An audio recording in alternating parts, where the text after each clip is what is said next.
Hello, good morning. നമ്മളിപ്പോൾ 5ാമത്തെ ചാപ്റ്ററിലേക്ക് കടന്നിരിക്കുകയാണ്. Web design using HTML.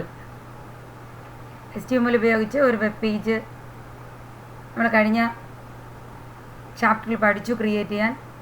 അതിന് തുടർച്ചയായിട്ട് കുറച്ചധികം ടൂൾസ്, ടാഗുകളിലൂടെയാണ് നമ്മൾ ഈ ചാപ്റ്ററിൽ നമ്മൾ പഠിക്കുന്നത്. പ്രധാനപ്പെട്ട കുറേ ടാഗുകൾ ഈ ചാപ്റ്ററിൽ നമ്മൾ പഠിക്കുന്നുണ്ട്. How to create list, then link, then tables, frames, forms, etc. അങ്ങനെ പ്രധാനമായിട്ടുള്ള കുറേയധികം ടാഗുകൾ നമ്മൾ പഠിക്കുന്നത് ഈ ചാപ്റ്ററിലാണ്. അപ്പം ഒരു വെബ് പേജിൽ അത്യാവശ്യം വേണ്ട പല പല കാര്യങ്ങളും നമുക്ക് ഈ ചാപ്റ്ററിലൂടെ പഠിക്കാൻ പറ്റും. അപ്പം അതിൽ ഒന്നാമത് നമ്മൾ പഠിക്കുന്നത് ലിസ്റ്റുകളെ കുറിച്ചാണ്. നമുക്കറിയാം, നമ്മൾ ഡേ ടു ഡേ ലൈഫിൽ ഒരുപാട് ലിസ്റ്റുകൾ തയ്യാറാക്കാറുണ്ട്. അറ്റൻഡൻസ് രജിസ്റ്ററിൽ സീരിയൽ നമ്പരും നെയിമും അറ്റൻഡൻസും അടങ്ങുന്ന ഒരു ലിസ്റ്റാണ്. അതൊരു മൾട്ടി ഡയമെൻഷണൽ അറേ ആയിട്ടൊക്കെ നമുക്ക് വേണമെങ്കിൽ റെപ്രസെൻ്റ് ചെയ്യാൻ പറ്റും. അപ്പോൾ ആ രീതിയിലുള്ള നമ്മൾ C++ലൊക്കെയാണെങ്കിൽ അങ്ങനെ നമ്മൾ റെപ്രസെൻ്റ് ചെയ്യും. അതൊരു ലിസ്റ്റാണ്. അല്ലെങ്കിൽ ഒരു മാർക്ക് ഷീറ്റ് തയ്യാറാക്കുന്നത് അതൊരു ലിസ്റ്റാണ്. അങ്ങനെ പലതരത്തിലുള്ള ലിസ്റ്റുകൾ നമ്മൾ ഡെയിലി നമ്മൾ യൂസ് ചെയ്യുന്നുണ്ട്. അതുപോലെ ഒരു വെബ് പേജിൽ നമുക്ക് പലതരത്തിലുള്ള ലിസ്റ്റുകൾ പ്രിപ്പയർ ചെയ്യാൻ പറ്റും. അപ്പോൾ അത് ഏതൊക്കെ തരത്തിലുള്ള ലിസ്റ്റുകളാണ്, എങ്ങനെയാണ് ക്രിയേറ്റ് ചെയ്യുന്നത് എന്നുള്ളതാണ് നമ്മൾ ആദ്യം ഇവിടെ പഠിക്കുന്നത്. So first, list in HTML. There are 3 kinds of list in HTML. We are using 3 types of list in HTML. They are: number 1, unordered list; number 2, ordered list; number 3, definition list. 3 തരത്തിലുള്ള ലിസ്റ്റുകളാണ് ഇവിടെ നമ്മൾ HTML പഠിക്കുന്നത്. HTML വെച്ച് നമ്മൾ web പേജിൽ create ചെയ്യുന്നത്. Unordered list, ordered list, definition list. Unordered list എന്ന് പറഞ്ഞാൽ അതിന് നമ്പറിങ് ഇല്ല. നമ്പറിങ് ഇല്ലാത്ത ലിസ്റ്റുകളാണ്. നമ്പർ 1, 2, 3 എന്നെഴുതി നമ്മൾ നെയിം എന്നെഴുതി അപ്പുറത്ത് മാർക്ക് എന്നൊക്കെ എഴുതി നമ്മൾ ലിസ്റ്റുകൾ തയ്യാറാക്കാറുണ്ട്. സീരിയൽ നമ്പർ നമ്മൾ എപ്പോഴും ഇടാറുണ്ട്. അതുപോലെ നമ്പറിങ് ഇല്ലാത്തതാണ് അൺഓർഡേഡ് ലിസ്റ്റ്. അതിന് വരെ നമ്മൾ ബുള്ളറ്റിൻസൊക്കെ ഉപയോഗിക്കും. ഓർഡേഡ് ലിസ്റ്റ് എന്ന് പറയുമ്പോൾ ഈ നമ്പറിങ് ഉണ്ട്, പലതരത്തിലുള്ള നമ്പറിങ് ഉണ്ട്. നമുക്ക് നമ്പറിങ് ചെയ്യാം. എനിവേ നമ്പേർഡ് ലിസ്റ്റാണ്. ഡെഫിനിഷൻ ലിസ്റ്റ് എന്ന് പറഞ്ഞാൽ ഈ ലിസ്റ്റിന് ഓരോ ഐറ്റത്തെയും കുറിച്ച് ഒരു ചെറിയ ഡിസ്ക്രിപ്ഷൻ കൂടെ ചേർത്ത് കൊടുക്കുന്നു. നമ്മളിപ്പോൾ ഒരു ഐറ്റം എഴുതുന്നു, എന്നിട്ട് അതിൻ്റെ ഒരു ഡിസ്ക്രിപ്ഷൻ 2-3 ലൈൻ. ദെൻ ലിസ്റ്റിൽ രണ്ടാമത്തെ ഐറ്റം എഴുതുന്നു, അതിനെക്കുറിച്ചുള്ള ഒരു ബ്രീഫ് ഡിസ്ക്രിപ്ഷൻ. അങ്ങനെ ഓരോ ഐറ്റത്തെക്കുറിച്ചും ഒരു ബ്രീഫായിട്ടുള്ള ഡിസ്ക്രിപ്ഷൻ കൂടി ചേർത്തിട്ടുള്ള ലിസ്റ്റാണ് ഡെഫിനിഷൻ ലിസ്റ്റ്. മനസ്സിലായല്ലോ? Unordered list, ordered list, definition list. ഇനി ഇതിനെ നെസ്റ്റഡ് ആയിട്ട് മിക്സ് ചെയ്ത് നമുക്ക് ലിസ്റ്റുകൾ ക്രിയേറ്റ് ചെയ്യാൻ പറ്റും. നമുക്ക് ഓരോന്നായിട്ട് നോക്കാം, പഠിക്കാം. ഫസ്റ്റ് വൺ അൺഓർഡേഡ് ലിസ്റ്റാണ്.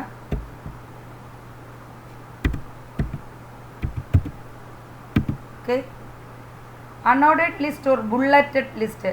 ബുള്ളറ്റിൻസ് ഉപയോഗിക്കുന്നുണ്ട്. Display a bullet or other graphic in front of each item in the list. അത് സ്ക്വയർ ഉപയോഗിക്കുന്നുണ്ട്, ഡിസ്ക് ഉപയോഗിക്കുന്നുണ്ട്, സർക്കിൾ ഉപയോഗിക്കുന്നുണ്ട്. ഏതെങ്കിലും ഒരു ബുള്ളറ്റ് അതിനകത്ത് കാണും. നമ്മൾ വേർഡിലൊക്കെ യൂസ് ചെയ്യുന്നുണ്ടല്ലോ ബുള്ളറ്റ്, അതേപോലെ തന്നെ. അപ്പം നമ്പറിങ് അല്ല. അങ്ങനെ ഉപയോഗിക്കുന്ന ലിസ്റ്റുകളെയാണ് നമ്മൾ എന്ത് പറയുന്നത്, റെപ്രസെൻ്റ് ചെയ്യുന്ന ലിസ്റ്റുകളാണ് unordered list. We can create an unordered list with tag pair, tag UL and tag /UL. ഈ 2 ടാഗുകൾ ഉപയോഗിച്ച് അതിന് ഉള്ളിൽ എഴുതുന്നതെല്ലാം അൺഓർഡേഡ് ലിസ്റ്റായിട്ട് വരും. UL എന്ന് പറഞ്ഞാൽ അൺഓർഡേഡ് ലിസ്റ്റ്. ഓക്കെ, അപ്പം ഈ ലിസ്റ്റിൽ കുറച്ചധികം ഐറ്റംസ് വരും. ഓരോ ഐറ്റത്തെയും നമ്മൾ റെപ്രസെൻ്റ് എഴുതാനായിട്ട് ഉപയോഗിക്കുന്ന ടാഗാണ് LI/LI എന്ന ടാഗ് പെയർ. കണ്ടെയ്നർ ടാഗാണ്. ലിസ്റ്റ് ഐറ്റം എന്നാണ്. List, item. Each item in the list is presented by using the tag LI. അപ്പോൾ ഈ രണ്ട് ടാഗ് പെയർ ഉപയോഗിച്ചിട്ടാണ് ടാഗ് UL/UL LI/LI ഈ രണ്ട് പെയർ ഓഫ് ടാഗ് ഉപയോഗിച്ചാണ് നമ്മൾ അൺഓർഡേഡ് ലിസ്റ്റ് ക്രിയേറ്റ് ചെയ്യുന്നത്. Unordered lists are used when a set of items can be placed in any order. Order ഇല്ല, നമ്പേർഡ് അല്ല. അപ്പോൾ മനസ്സിലായല്ലോ, UL/UL LI/LI. അപ്പോൾ അതിനൊരു എക്സാമ്പിളാണ് ഇവിടെ പറയുന്നത്. നമ്മളൊരു ലിസ്റ്റ് ക്രിയേറ്റ് ചെയ്യുകയാണ്. നമ്മളതിനൊരു ഹെഡിങ് ഒക്കെ കൊടുത്തു, അൺഓർഡർഡ് ലിസ്റ്റ് എന്ന് ഒരു ലൈൻ എഴുതി. While by a computer we have to consider many items. Here are some important items to consider. ഇങ്ങനെ ഒരു സ്റ്റേറ്റ്മെൻറ്റ് ഇവിടെ കൊടുത്തു. ലിസ്റ്റിൽ ഐറ്റംസ് ഇതൊക്കെയാണ്: RAM, hard disk, motherboard, processor. So list ഇവിടെ സ്റ്റാർട്ട് ചെയ്യുന്നു UL. കണ്ടില്ലേ, UL. അതിൽ ഓരോ ഐറ്റവും നമ്മൾ എഴുതുന്നു. ഒന്നാമത്തെ ഐറ്റമാണ് LI റാം, അത് ക്ലോസ് ചെയ്തു. Second item hard disk, close ചെയ്തു. Third item motherboard, close ചെയ്തു. ഫോർത്ത് ഐറ്റം പ്രോസസ്സർ, ക്ലോസ് ചെയ്തു. അങ്ങനെ 4 ഐറ്റംസ് ഉള്ള RAM, hard disk, motherboard, processor, 4 ഐറ്റമുള്ള ഐറ്റമുള്ള ഒരു ലിസ്റ്റാണിത്. അപ്പോൾ അത് എഴുതുന്ന ആദ്യം UL തുടങ്ങി അവസാനിക്കുന്നത് /UL. അതിനിടയ്ക്ക് ഓരോ ഐറ്റവും നമ്മൾ LI/LI അതിൽ ഇൻക്ലൂഡ് ചെയ്താൽ മതി. പിന്നീട് HTML എൻട്രി ചെയ്യുകയാണ്. നമുക്ക് കിട്ടുന്ന ലിസ്റ്റ് ഇതുമാതിരി ഇരിക്കും. അൺഓർഡേഡ് ലിസ്റ്റ് എന്ന് ഹെഡിങ് കൊടുത്തത് അതുപോലെ പ്രിൻറ്റ് ചെയ്ത് വന്നു. കണ്ടില്ലേ, പിന്നെ ആ സ്റ്റേറ്റ്മെൻറ്റ് വന്നു. പിന്നെ ഇവിടെ കണ്ടില്ലേ, ഡിസ്ക്കാണ് ഇവിടെ ഡീഫോൾട്ട് ബുള്ളറ്റിൻ. നമ്മൾ ബുള്ളറ്റിൻ ഒന്നും പ്രത്യേകിച്ച് പറയാത്തത് കൊണ്ട് ഡിസ്ക് വന്നു. RAM, hard disk, motherboard, processor നമ്മൾ എഴുതിയ പോലെ വന്നു. ഇവിടെ നമ്പറിങ് ഇല്ല, അതിന് പകരം ദീസ് ആർ ബുള്ളറ്റിൻസ്. ഡിസ്ക്കാണ് നമ്മുടെ default bulletin. We can customize unordered list by setting the type attribute to 3 different values. Disc default ആണ്, ഞാൻ പറഞ്ഞു. ഒന്നും കൊടുത്തില്ലെങ്കിൽ ഡിസ്ക് വരും. അല്ല, നമുക്ക് സ്ക്വയറോ സർക്കിളോ മാറ്റി കൊടുക്കാൻ പറ്റും. Type equal to square, type equal to circle എന്ന് കൊടുത്താൽ മതി ULൻ്റെ കൂടെ, ടാഗ് ULൻ്റെ കൂടെ. മനസ്സിലായി? അപ്പോൾ നമുക്ക് ഈ ബുള്ളറ്റിൻ മാറ്റാൻ പറ്റും. Default disc. ഇനി നമുക്ക് മാറ്റാൻ പറ്റുന്ന എന്തിലേക്കാണ്? സ്ക്വയറും സർക്കിളും ആക്കാം. അപ്പോൾ നമ്മൾ എന്ത് ചെയ്യണം? ടാഗിൽ ഒരു ചെറിയ വ്യത്യാസം കൊടുക്കണം. ഇവിടെ എഴുതി കാണിക്കുന്ന കാണാം. Tag UL type equal to square എന്ന് കൊടുത്തു കഴിഞ്ഞാൽ ആ ബുള്ളറ്റിൻ സർക്കിൾ മാറി, ഡിസ്ക് മാറി സ്ക്വയറായിട്ട് വരും. ഇതൊക്കെ കണ്ടില്ലേ, ഇതെല്ലാം ഡിസ്ക് മാറി സ്ക്വയറായി. അതാണ് അതേ ഒരു വ്യത്യാസം. അപ്പം ULൻ്റെ കൂടെ ഒരു ആട്രിബ്യൂട്ട് ചേർത്തു. എന്താണ്? ടൈപ്പ് ഈക്വൽ ടു നമുക്ക് ആവശ്യമുള്ളത്. സർക്കിൾ എങ്കിൽ സർക്കിൾ, സ്ക്വയർ എങ്കിൽ സ്ക്വയർ. അങ്ങനെ കൊടുത്തു കഴിഞ്ഞാൽ അതിനനുസരിച്ച് വരും. ഓക്കെ, വ്യത്യാസം മനസ്സിലായി? ഇവിടെ സർക്കിളെന്ന് നമ്മൾ എഴുതുന്നതെങ്കിൽ അവിടുത്തെ ബുള്ളറ്റിൻ എന്താവും? സർക്കിളായിട്ട് വരും. ഡീഫോൾട്ട് ഡിസ്ക്കാണ്. അത്രയേ ഉള്ളൂ. അപ്പോൾ വളരെ സിമ്പിളാണ് ലിസ്റ്റ് ക്രിയേറ്റ് ചെയ്യാൻ. ടാഗ് UL/UL എന്ന് പറഞ്ഞ ഒരു പെയർ ഓഫ് ടാഗാണ് യൂസ് ചെയ്യുന്നത്. അതിനുള്ളിൽ എത്ര ഐറ്റംസ് ഉണ്ടോ അത്രയും LI ടാഗ് ഉപയോഗിക്കണം. അതൊരു കണ്ടെയ്നർ ടാഗ് ആയതുകൊണ്ട് അത് ക്ലോസ് ചെയ്യണം, ഓർത്തിരിക്കുക. പിന്നെ നമുക്ക് ബുള്ളറ്റിൻ മാറ്റണമെങ്കിൽ ടൈപ്പ് ആട്രിബ്യൂട്ട് ഉപയോഗിച്ചാൽ മതി. രണ്ടാമത്തെ ലിസ്റ്റ് നമ്പർ 2, ഓർഡേർഡ് ലിസ്റ്റ്. ഞാൻ പറഞ്ഞത് നമ്പേർഡ് ലിസ്റ്റാണ്, നമ്പറിംഗ് ഉണ്ട്. Ordered list presents the items in some numerical or alphabetical order. ഒരു ഓർഡറിലാണ് അത് എഴുതിയിരിക്കുന്നത്. ടാഗ് പെയർ ഏതാണ്? OL and /OL. ഓക്കെ, അതാണ് യൂസ് ചെയ്യുന്നത്. നേരത്തെ പോലെ തന്നെ ഐറ്റംസ് എഴുതാൻ, ലിസ്റ്റ് ഐറ്റംസ് എഴുതാൻ LI ഉപയോഗിക്കും.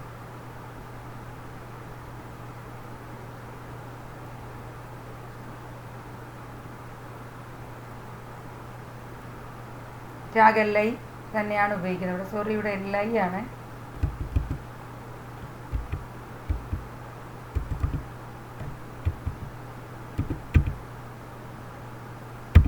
LI/LI. അപ്പോൾ അതാണ് pair of tag. OL ordered list create ചെയ്യാൻ, അതിനുള്ള ഐറ്റംസ് എഴുതാൻ വേണ്ടി LI ഉപയോഗിക്കുന്നു. സിമ്പിളാണ് ഇതെല്ലാം. നമുക്ക് പ്രാക്ടിക്കലിൽ ഒരു ക്വസ്റ്റ്യൻ ഉണ്ട്. അടുത്തത് രണ്ടാമത്തെ ക്വസ്റ്റ്യൻ ഇതാണ്. ലിസ്റ്റുകളാണ്, നെസ്റ്റഡ് ലിസ്റ്റ്. OL ഉപയോഗിച്ച് ക്രിയേറ്റ് ചെയ്യുക. OL/OL. അപ്പോൾ നമ്പറിങ് വരും. ഡീഫോൾട്ട് നമ്പറിങ് 1 2 3 ആണ്. നമുക്ക് ആൽഫബറ്റിക് ഓർഡറിൽ കൊടുക്കാം, റോമൻ ലെറ്റർ കൊടുക്കാം, capital Roman letter, small Roman letter ഒക്കെ കൊടുക്കാം. ന്യൂമറിക്കൽ വാല്യൂസ് ആണ് ഡീഫോൾട്ട് നമ്പറിങ്. അപ്പോൾ ലിസ്റ്റ് സ്റ്റാർട്ട് ചെയ്തു, എൻഡ് ചെയ്തു. അതിലുള്ള items registers, cache, RAM, hard disk എന്നാണ്. അപ്പോൾ അത് നമ്പറിങ് ഇട്ട് വരും, നമ്പർ ഇട്ട് വരും. നമുക്ക് നോക്കാം, ഇമേജ് നോക്കാം. 1 register, 2 cache, 3 RAM, 4 hard disk എന്ന് വന്നു. ഓർഡേഡ് ലിസ്റ്റ് ആയതുകൊണ്ടാണ്, OL ഉപയോഗിച്ചത് കൊണ്ടാണ്. ഇല്ലെങ്കിൽ ഇത് ഡിസ്ക് ആയിരുന്നേന്. അപ്പോൾ മനസ്സിലായല്ലോ, അൺഓർഡേഡ് ആയി പോകും. ഓർഡേഡ് ലിസ്റ്റാണ്. 1 2 3 ഓർഡറിങ് ഉണ്ട്. We can customize the numbering system used in ordered list by using the type attribute. നേരത്തെ പോലെ തന്നെ ടൈപ്പ് ആട്രിബ്യൂട്ട് ഉപയോഗിച്ച് നമുക്ക് മാറ്റാൻ പറ്റും. It can be set with the value as given below. Default numbering ആണ്. ടൈപ്പ് ഈക്വൽ ടു 1 എന്ന് കൊടുത്താലും ഇല്ലെങ്കിലും അത് നമ്പർ ഡീഫോൾട്ടായിട്ട് വരും. ഇനി type equal to capital A കൊടുത്താൽ capital A, capital B, capital C എന്ന ഓർഡറിലാണ് നമ്മൾ ഓർഡറിങ് ചെയ്യുന്നത്, ഓർഡർ ലിസ്റ്റ് എഴുതുന്നത്. സ്മോൾ A കൊടുത്താൽ small A B C D എന്ന് പോകും. ഇനി ക്യാപിറ്റൽ I കൊടുത്താൽ റോമൻ ലെറ്റർ ആണത്. ക്യാപിറ്റൽ 1, ക്യാപിറ്റൽ 2, ക്യാപിറ്റൽ 3 എന്ന ഓർഡറിൽ പോകും. റോമൻ ലെറ്ററിൽ എഴുതും. സ്മോൾ I കൊടുത്തു കഴിഞ്ഞാൽ അത് സ്മോൾ റോമൻ ലെറ്ററാണ്. അത് സ്മോൾ ലെറ്ററിൽ 1 2 3 എന്ന് എഴുതി പോകും. അങ്ങനെ ഏത് തരത്തിൽ വേണം, ഇവിടെ കാണിച്ചിട്ടുണ്ട് 1 2 3 1 2 3 ഏത് തരത്തിലാണെങ്കിലും നമുക്ക് ഓർഡേഡ് ലിസ്റ്റ് ക്രിയേറ്റ് ചെയ്യാം. അതിൻ്റെ നമ്പറിങ്ങിൻ്റെ ടൈപ്പ് മാറ്റണമെന്നുണ്ടെങ്കിൽ ടൈപ്പ് ഈക്വൽ ടു മാറ്റേണ്ടത് ഏതാണോ ആ ടൈപ്പ് കൊടുത്താൽ മതി. By default it start with the first number in the series use in the left. ഡീഫോൾട്ടായിട്ട് ആദ്യത്തെ നമ്പർ വെച്ചിട്ടാണ് സ്റ്റാർട്ട് ചെയ്യുന്നത്. 1 ആണെങ്കിൽ 1 2 3, ക്യാപിറ്റൽ A ആണെങ്കിൽ capital A B C D, small ആണെങ്കിൽ small A B C D, Roman letter ആണെങ്കിൽ capital ആദ്യം തന്നെ റോമൻ നമ്പർ 1 വരും, 2 വരും, അങ്ങനെ പോകും. ഇത് സ്മോൾ ആണെങ്കിൽ ഇങ്ങനെ വരും. നമ്മൾ ചേഞ്ച് ഒന്നും കൊടുത്തില്ലെങ്കിൽ ആദ്യം തൊട്ട് തന്നെ വരും. ഇനി നമുക്ക് ഇടയ്ക്കെങ്ങാനും തൊട്ട് ഇപ്പോൾ ലിസ്റ്റിൽ 5 6 7 8 9 10 11 12 എന്ന് മതി, 1 മുതൽ 4 വരെ വേണ്ട. അങ്ങനെ വരുമ്പോൾ നമ്മൾ ഈ സ്റ്റാർട്ട് ആട്രിബ്യൂട്ട് ഉപയോഗിക്കും.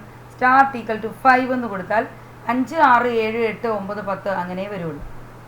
മനസ്സിലായി? അപ്പോൾ സ്റ്റാർട്ട് ചെയ്യേണ്ട ലിസ്റ്റിൻ്റെ സ്റ്റാർട്ടിങ് വാല്യൂ നമുക്ക് ചേഞ്ച് ചെയ്യാൻ പറ്റും. അപ്പോൾ സ്റ്റാർട്ട് ഈക്വൽ ടു എന്ന് ആട്രിബ്യൂട്ട് കൊടുത്താൽ മതി. ഏത് തരത്തിൽ വേണമെന്നുള്ളത് ടൈപ്പ് ആട്രിബ്യൂട്ടാണ്. സ്റ്റാർട്ട് ചെയ്യേണ്ട വാല്യൂ തീരുമാനിക്കുന്നത് സ്റ്റാർട്ട് ആട്രിബ്യൂട്ടാണ്. സോ ഇവിടെ ഒരു എക്സാമ്പിൾ കണ്ടില്ലേ, OL start equal to Roman letter 5. So start ചെയ്യുന്നത് 5 6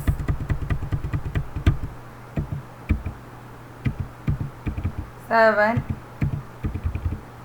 8 എന്ന ഓർഡറിലങ്ങ് പൊക്കോളും. മനസ്സിലായി? 5 6 7 8 9 അങ്ങനെയാണ് പോകുന്നത്. അപ്പോൾ നമ്മൾ സ്റ്റാർട്ട് ഈക്വൽ ടു 5 കൊടുത്തുകൊണ്ടാണ് ഒന്നാമത്തെ രജിസ്റ്ററിൻ്റെ നമ്പർ എന്തായിട്ട് വന്നത്, 5 ആയിട്ട് വന്നത്. ഇല്ലെങ്കിൽ നമ്മൾ നേരത്തെ കണ്ടില്ലേ, അതാ 1 എന്നാ ന്യൂമറിക്, ഡീഫോൾട്ട് ന്യൂമറിക് 1 അങ്ങനെ പോകത്തുള്ളൂ. നമ്മൾ ക്യാപിറ്റൽ റോമൻ ലെറ്റർ 5 കൊടുത്തുകൊണ്ട് സ്റ്റാർട്ട് ചെയ്യുന്നത് നമ്പർ 5ലാണ്. ഓക്കെ, 5 6 7 8 എന്ന ഓർഡറിൽ പോകും. മനസ്സിലായി? അപ്പോൾ നമുക്ക് സ്റ്റാർട്ട് ഓപ്ഷൻ ഉപയോഗിച്ചിട്ട്, ആട്രിബ്യൂട്ട് ഉപയോഗിച്ചിട്ട് നമുക്ക് സ്റ്റാർട്ട് ചെയ്യേണ്ട നമ്പറിങ് കറക്റ്റ് ആക്കാം. ടൈപ്പ് ആട്രിബ്യൂട്ട് ഉപയോഗിച്ച് ഏത് തരത്തിലുള്ള നമ്പറിങ് ആണ് വേണ്ടതെന്ന് നമുക്ക് തീരുമാനിക്കാം.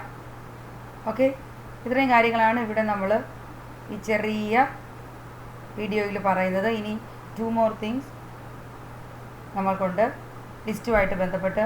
1 is definition list and next is nested list. പ്രാക്ടിക്കലൊക്കെ നെസ്റ്റഡ് ആണ് വരുന്നത്. ഇതെല്ലാം കൂടെ, അതായത് ഓർഡർ ലിസ്റ്റിനുള്ളിൽ അൺഓർഡേഡ് ലിസ്റ്റ്, അൺഓർഡേഡ് ലിസ്റ്റിനുള്ളിൽ 1 or more ordered list comes, അങ്ങനെ അല്ലെങ്കിൽ ഡെഫിനിഷൻ ലിസ്റ്റിനുള്ളിൽ ഓർഡേഡ് ലിസ്റ്റ്, അങ്ങനെ അങ്ങോട്ടും ഇങ്ങോട്ടും ഒക്കെ വരാം. അപ്പോൾ that means that is 1 list contain another list, അല്ലെങ്കിൽ more than 1 list. That is called nested list. അതും ഡെഫിനിഷൻ ലിസ്റ്റ് നമുക്ക് അടുത്ത ക്ലാസ്സിൽ പഠിക്കാം. അപ്പോൾ ഇത് വളരെ സിമ്പിളാണ്, ഈസിയാണ്. ലിസ്റ്റ് എന്നുള്ള ലിസ്റ്റ് ക്രിയേറ്റ് ചെയ്യാം. How to create list. അപ്പോൾ ക്രിയേറ്റ് ചെയ്യാനായിട്ട് ഉപയോഗിക്കുന്ന ടാഗ് അൺഓർഡേഡ് ലിസ്റ്റ് ആണെങ്കിൽ ടാഗ് UL, ഓർഡേഡ് ലിസ്റ്റ് ആണെങ്കിൽ ടാഗ് OL. രണ്ടിലും ഐറ്റംസ് എഴുതാൻ വേണ്ടി LI, ടാഗ് LI ആണ്. ഇതെല്ലാം കണ്ടെയ്നർ ടാഗാണ്, ഒന്ന് ഓർത്തിരിക്കുക. ഓക്കെ, അപ്പോൾ ചെയ്ത് നോക്കുക. ഇൻട്രസ്റ്റിംഗ് ആണെന്നറിയാം. ചെയ്ത് നോക്കുക, പഠിക്കുക. ഒരു പ്രാക്ടിക്കൽ ക്വസ്റ്റ്യൻ ഇവിടുന്ന് വരുന്നുണ്ട്. അടുത്ത വീഡിയോയുടെ കഴിഞ്ഞ് തരുന്നതായിരിക്കും. അപ്പോൾ എല്ലാവരും കണ്ട് പഠിക്കുക, ലിസ്റ്റുകൾ എഴുതാൻ പഠിക്കുക. ഇതുപോലൊരു ഔട്ട്പുട്ട് തന്നിട്ട് അതിൻ്റെ കോഡ് എഴുതാനായിരിക്കും എക്സാമിന് ചോദിക്കുന്നത്. ലിസ്റ്റ് ഇങ്ങനെ ഏതെങ്കിലും ഒരു ലിസ്റ്റ് ക്രിയേറ്റ് ചെയ്യാൻ അത് തരും, ഐറ്റംസൊക്കെ തരും, അതിൻ്റെ ഫോമാറ്റ് തരും. നിങ്ങൾ അതിൻ്റെ കോഡ് എഴുതാനായിരിക്കും എക്സാമിന് ചോദിക്കുന്നത്. സോ പ്രാക്ടിക്കൽ ഓറിയൻറ്റഡ് ആയിട്ട് ചിന്തിച്ചാലും എക്സാം ഓറിയൻറ്റഡ് ആയിട്ട് ചിന്തിച്ചാലും ഒക്കെ ഇത് ഇമ്പോർട്ടൻ്റ് ആണ്. Okay, go through this video and study. Okay, thank you.